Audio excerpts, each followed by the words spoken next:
اچھا مولانا صاحب، آپ ماشاءاللہ اپنی اہلیہ کا اپنے خطابات میں بہت دفعہ اپنے گھر کا ذکر ہوتا ہے، یہ اہلیہ اماں کی پسند تھیں یا خود چنی تھیں آپ نے؟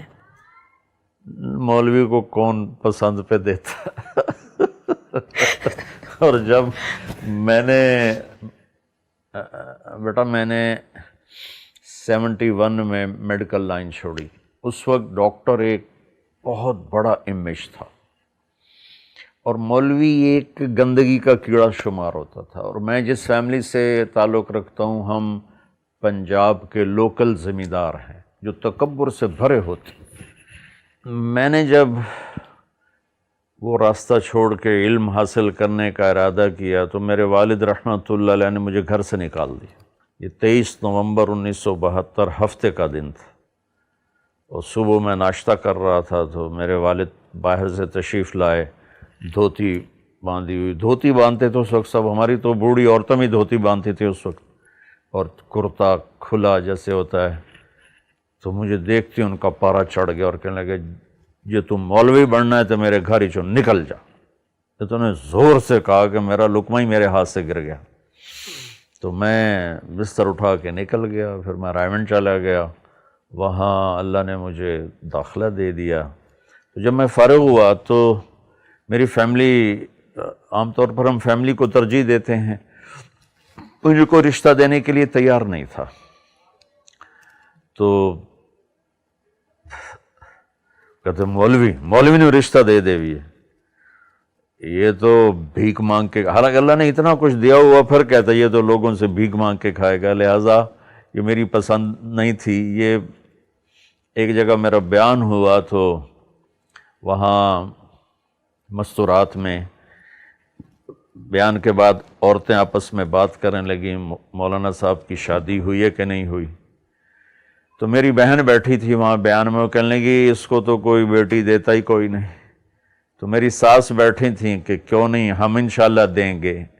اس طرح سے بات چلی اور میرا رشتہ ہوا. اور صاحب آپ کنٹروورشل باتوں سے یا ایسی باتوں سے جو کسی خاص اسکالر نے کسی خاص طبقے کے لیے کہی ہو، اس سے دور رہنا چاہتے ہیں؟ کیونکہ ہم اگر آپ کو جب بھی سنتے ہیں ہم یگانگت دیکھتے ہیں، ہم بھائی چارہ دیکھتے ہیں. سب سے بڑی بات یہ ہے کہ آپ کے پیغام، آپ کے خطابات سن کے یہ سمجھ میں آتا ہے کہ اللہ ہم سے اتنا قریب اور اتنا ڈھیر سارا پیار ہے، ہمیں آپ ڈراتے نہیں ہیں اللہ سے. مجھے یہ لگتا ہے کہ دیکھو بیٹا، اللہ تو خود سراپا محبت ہے، اس سے ڈرنا نہیں ہے، اس سے پیار کرنا ہے. ہاں اپنی خطاؤں پہ ڈرنا ہے کہ میں نافرمانی کر رہا ہوں. اللہ کی قسم، اللہ محبت کرنے کا والی ذات ہے، اور محبت اس سے کی جائے وہ ہم سے کرتا ہے. آپ کو ایک حدیث یاد ہے، یا ابن آدم انی لک محب. اللہ اکبر. میرا اللہ کہہ رہا ہے اے آدم کے بیٹے، اے مسلمان نہیں کہا، اے مومن مسلم نہیں کہا، اے مومنہ مسلمہ نہیں کہا، اے آدم کی اولاد. آگے نا سارے اس میں، مسلم نان مسلم. انی لک محب، میں تم سے پیار کرتا ہوں. فبحقی علیک کلی محبہ، تمہیں میرے حق کی قسم تو بھی مجھ سے پیار کر. تو بس میں یہی سبق بانٹتا ہوں کہ آپس میں بھی محبتیں بانٹیں، اللہ سے بھی محبت کریں.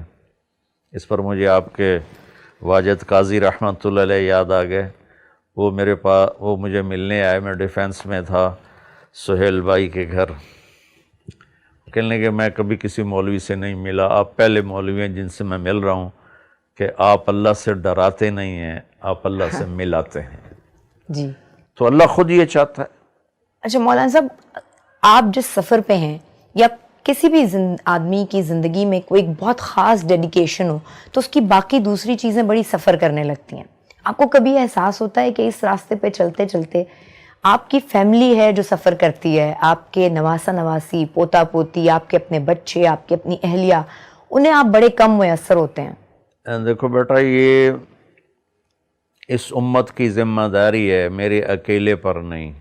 اللہ نے کہا کنتم خیر امت اخرجت للناس، تم سب سے بہترین امت ہو کہ تم لوگوں کے لیے نکالے گئے ہو.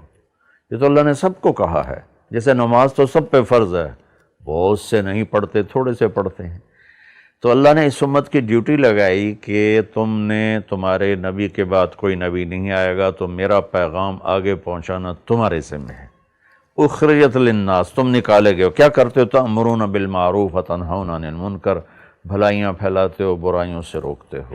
لیکن میں اپنے بچوں کو ٹائم دیتا ہوں اللہ کے فضل سے۔ اچھا، کبھی میں نے اپنی غیر حاضری کے بعد جب میں گھر آتا ہوں، اب تو اتنی زیادہ بھی نہیں رہی، شروع میں تھی، تو میں اپنے بچوں کو اتنی محبت دیتا تھا، گھر والوں کو اتنا پیار دیتا تھا کہ میری بچوں سے دوستی ہے۔ اب میں ایک بزرگ کے خاکے میں تبدیل ہو چکا ہوں، لیکن میرے بیٹے میرے دوست ہیں، میری بیٹیاں میری دوست ہیں، وہ مجھ سے ایسے ہی بے تکلف ہیں جیسے دوست کے ساتھ بے تکلف ہوتا ہے۔ یہی مجھے میرے نبی نے سکھایا، بچوں کو پیار دو، بیوی کو پیار دو۔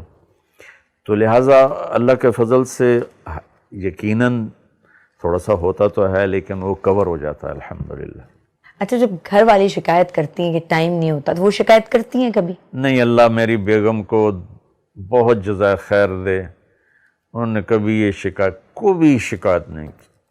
ہاں، میں گھر میں آؤں اور پھر لوگ میرے ملنے والے گھیر لیں، پھر وہ شکایت کرتی ہے کہ گھر میں آگے تو ہمیں ٹائم دو۔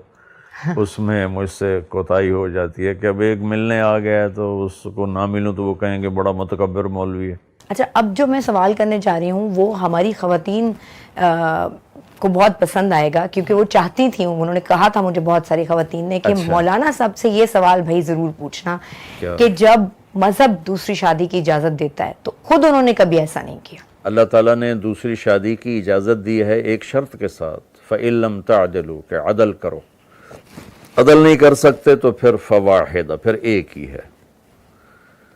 ایسے نہیں کہ عورت کو اللہ تعالیٰ نے کھیل کی چیز بنا دیا ہو۔ جس آدمی نے 2 شادیاں کیں یا 3 کیں یا 4 کیں اور اس نے بیویوں میں عدل نہ کیا، وہ رات میں تہجد پڑھتا رہے، دن میں روزے رکھتا رہے، تو قیامت کے دن فالج کے ساتھ اٹھے گا، اس کی ایک سائیڈ پوری اس پر فالج ہوگا۔ اچھا مولانا صاحب، اتنی ساری مصروفیات میں آپ اپنی صحت کا خیال کس طرح رکھ پاتے ہیں؟ یہ تو مجھے پتہ ہے اور ہم نے سنا ہے کہ آپ کھانا بہت کم کھاتے ہیں اور ایک ہی دفعہ نکالتے ہیں اور بس اس کے بعد دوبارہ دوسری دفعہ نہیں لیتے۔ اس کے علاوہ کبھی کوئی ورزش، واک، یہ آپ کو ڈاکٹر نے ایڈوائز بھی کی ہوگی؟ جی اللہ کا شکر ہے، ایک تو میں ورزش کرتا ہوں، یوگا کرتا ہوں، اس میں ناغہ تو ہو جاتا ہے، لیکن میری زندگی میں ایسا کبھی نہیں ہوا کہ میں سست مولوی ہوں یا صرف کھا کے لیٹ جاؤں۔ میں نے ساری زندگی مشقت کی ہے، ویٹ بھی اٹھاتا ہوں، واک بھی کرتا ہوں، یوگا بھی کرتا ہوں، اور اس سب سے بڑھ کر یہ ہے کہ میں کم کھاتا ہوں۔ حکیم سعید صاحب رحمۃ اللہ علیہ فرمایا کرتے تھے، جو ہم سے پہلے بیمار ہوئے، جو آج بیمار ہو رہے ہیں، جو آئندہ بیمار ہوں گے، سب زیادہ کھانے کی وجہ سے۔ بیماریاں تو زندگی کی ساتھی ہیں، 2 سٹینٹ پڑ گئے، لیکن میں نے بہت سے لوگوں کو دیکھتا ہوں جو کھا تباہی پھیر دیتے ہیں، ان کو کچھ بھی نہیں۔ اور میں اتنی احتیاط سے کھا رہا ہوں جب سے اللہ نے مجھے دین کی طرف لگایا، لیکن مجھے ہارٹ کا ہو گیا تو وہ اللہ کی تقدیر ہے، اس پہ راضی رہنا ہوتا ہے۔ مولانا صاحب، اگر میں آپ سے یہ پوچھوں کہ سارے دین کا خلاصہ کیا ہے؟ آپ نے حضرت معاذ بن جبل سے فرمایا، معاذ تمہیں سارے دین کا خلاصہ بتاؤں؟ طارق جمیل نہیں کہہ رہا، میرا نبی، میری صرف زبان استعمال ہو رہی، معاذ تمہیں سارے دین کا خلاصہ بتاؤں؟ میں کہا رسول اللہ کیا؟ تو آپ نے زبان باہر نکال کے اس کو پکڑا، پھر کہا کف ھذا، اس کو قابو میں رکھنا۔ تو وہ کہنے لگے یا رسول اللہ زبان کے بول پر بھی کوئی حساب ہوگا؟ تو آپ نے کہا تیرا بھلا ہو، سب سے زیادہ وَهَلْ يَكُبُّ النَّاسَ فِي نَارِ جَهَنَّمَ إِلَّا حَصَائِدُ أَلْسِنَتِهِمْ، سب سے زیادہ جہنم میں گرانے والی زبان ہوگی۔ مولانا صاحب، یہ تو ہم جانتے ہیں کہ آپ کو کسی سے کوئی شکایت نہیں ہوتی، آپ دل میں کسی کے لیے کوئی بغض کینہ نہیں رکھتے، یا آپ ہم سب کو بھی بتا رہے ہوتے ہیں، لیکن ہم تو عوام ہیں، ہم گورنمنٹ سے شکایت بھی کرتے ہیں، ہمیں ایک کے بعد دوسرا صدر، وزیر اعظم برا بھی لگتا ہے، پھر کبھی پچھلے والے کو یاد کر کے کہتے ہیں وہ زیادہ بہتر تھا۔ تو اگر میں آپ سے پوچھوں کہ آپ گورنمنٹ سے خوش ہیں تو آپ کا جواب کیا ہوگا؟ دیکھو، میں ساری دنیا کے مسلمانوں سے خوش ہوں اور پوری دنیا کے غیر مسلموں سے میری ہمدردی ہے، میرا معاملہ میرے اللہ کے ساتھ ہے، تنگی ترشی اس کی طرف سے آتی ہے، میں کبھی کسی کی برائیاں نہیں دیکھتا، چاہے وہ حکمران ہے اور چاہے وہ ریڈی چلانے والا ہے۔ اس لیے اللہ کے فضل سے میرا دل سب سے صاف ہے، شکوہ شکایت سے اللہ نے مجھے بچایا ہوا ہے۔ حکمران آتے ہیں جیسے ہمارے عمل ہوتے، جیسے ہمارے عمل ہوں گے ایسے ہمارے حاکم ہوں گے، اور صرف حکمران اگر خراب ہوں تو پھر چلو کوئی آدمی شکایت کرے، ہمارا تو مزدور سے لے کر حکمران تک، اور ایک گیٹ کیپر سے لے کر وفاقی سیکٹری تک، اور پنجابی، سندھی، بلوچی، پٹھان، ہر جگہ بددیانتی اور جھوٹ، اس نے تباہی پھیلا دی۔ یعنی اس کا مطلب یہ ہے کہ پہلے میں خود ٹھیک ہو جاؤں، بس پھر میں اپنی دوسرے ذات کو سے دیکھوں۔ بیٹا سفر شروع ہوتا ہے، ایمان کا سفر۔ اب جو ایک آیت یاد آ گئی تو لگا لا تکلف الا نفسک وحرض المؤمنین، میرے محبوب آپ اپنی ذات سے کام کریں اور دوسروں کو بس آپ اچھی بات سنائیں۔ تو جب اللہ نبی آئے ہی تربیت کے لیے، یہ ان کے راستے سے ہمیں پیغام دیا جا رہا ہے کہ بس اپنے من میں ڈوب کر پا جا سراغ زندگی، یہ ہے۔ بہت بہت شکریہ مولانا صاحب، بہت شکریہ۔ السلام علیکم، this is Shaista Lodhi digital, please subscribe and hit the bell icon. یہ جو گھنٹی کا نشان ہے نا، اس کو پریس کریں۔